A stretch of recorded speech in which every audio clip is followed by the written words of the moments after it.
फल और सब्जियां मारियाना रुडोल्फ आजकल खूब खरीदती हैं। बर्लिन में रहने वाली मारियाना के परिवार ने तय कर लिया कि वे ज़्यादा से ज़्यादा सेहतमंद और सस्टेनेबल खाना खाएंगे। ये लोग जहाँ तक संभव हो अपने इलाके में उगाई चीज़ें ही खाते हैं, जैसे विदेशों से आए केलों के बदले यूरोप में उगे आड़ू और ज़्यादा फलियां और नट्स। ये लोग प्लेनेटरी हेल्दी डाइट्स के टिप्स पर अमल कर रहे हैं। 2019 में अंतर्राष्ट्रीय शोधकर्ताओं की टीम ने ये आहार सूची जारी की थी। वैज्ञानिकों ने बताया कि धरती के संसाधनों को बचाते हुए लोग किस तरह सेहतमंद ढंग से खाना पीना कर सकते हैं। उनके नतीजे बताते हैं कि हर व्यक्ति को फल, सब्जियां, फलियां और नट्स दोगुनी मात्रा में खाना चाहिए। साथ ही साथ मीट और शक्कर का इस्तेमाल आधा कर देना चाहिए। रुडोल्फ परिवार के लिए इसका मतलब है कि सप्ताह में एक बार ही मीट और मछली। तो उन्हें नहीं लगता कि खान पान में बदलाव बहुत ज़्यादा मुश्किल है। हाँ, टिकाऊ तरीके से खरीदारी अलबत्ता थोड़ा पेचीदा हो जाती है। हम हर दिन मीट नहीं खाते हैं, लेकिन स्थानीय चीज़ें मिलना भी मुश्किल है। ये एक ऑर्गेनिक स्टोर है तो ठीक है, यहाँ मिल जाता है, लेकिन सुपरमार्केट में तो ये सब मिलना कितना मुश्किल है। बड़ी हैरानी होती है। यूरोप की चीज़ मिलना दूभर हो जाता है। मुश्किलों के बावजूद मारियाना ये जानकर भी हैरान थीं कि उनका नया खान पान इतना महंगा भी नहीं। ये असल में ज़्यादा किफ़ायती है। इलाके की चीज़ें निश्चित रूप से सस्ती हैं और मीट तो आमतौर पर काफ़ी महंगा होता ही है। अगर हर कोई ठीक अभी से टिकाऊ ढंग से खाना शुरू कर दे तो क्या होगा? मौजूदा स्थितियों में ये बिल्कुल भी कारगर नहीं होगा।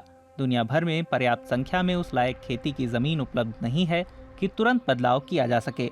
खेती की बहुत सी जमीन अभी पशु चारे के लिए इस्तेमाल होती है। एकल खेती के चक्कर में जमीन के बड़े हिस्से में पोषक तत्व भी खत्म हो चुके हैं, उर्वरता कम हुई है।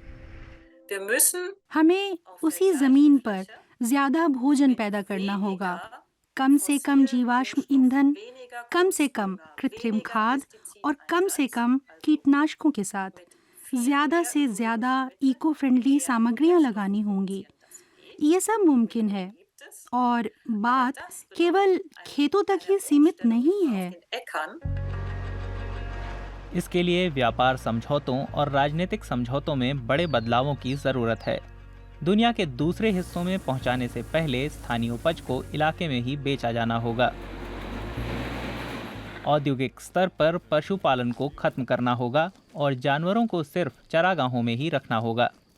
जानकार प्लेनेटरी हेल्दी डाइट को एक संदर्भ बिंदु की तरह मानते हैं, सख्त दिशा निर्देश नहीं। आखिरकार खेती और खानपान की आदतें दुनिया भर में अलग हैं। हर क्षेत्र या देश को अपनी आबादी को टिकाऊ खानपान देने के लिए एक निजी योजना चाहिए। ये भी देखना होगा कि कौन सी चीज़ कहाँ सबसे अच्छी उगेगी। लोगों और सरकारों दोनों के लिए ये काफी पेचीदा हो सकता है। सरकारों को उस समूचे बदलाव के बारे में सोचना होगा। फिर ये हकीकत भी जाननी होगी कि हर सेक्टर की जिम्मेदारी क्या है।